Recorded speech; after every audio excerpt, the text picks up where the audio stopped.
How do we approach a lack of hope? Well, usually, or when we are hopeless about our situation, or we think that our circumstances are so overwhelming, what do? Well, what we think oftentimes is most of us feel that if I just read the Bible more, I'll get my life back on track and I'll experience more of God's blessing.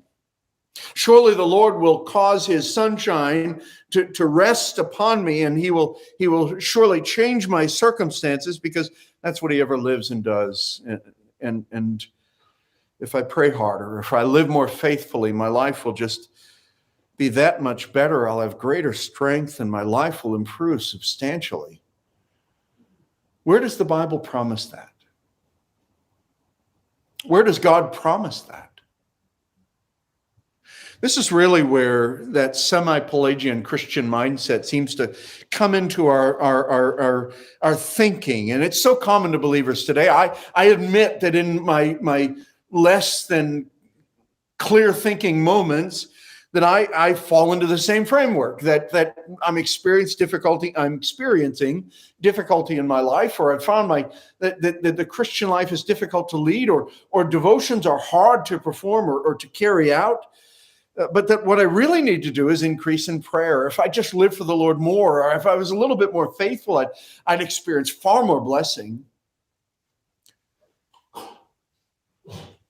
It's often informed by health and wealth preachers who have corrupted the gospel. It seeps in. Pelagius denied original sin, affirmed the goodness of humanity, affirming that we are not dead in our trespasses and sins, but we can still reach out to God. He spoke of the freedom of the will, and we think and work in some ways in that way.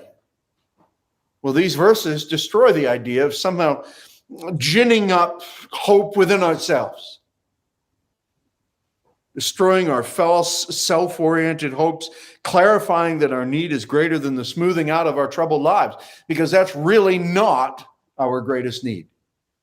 Less trouble, less difficulty, less suffering, more health, a few more years, more sleep.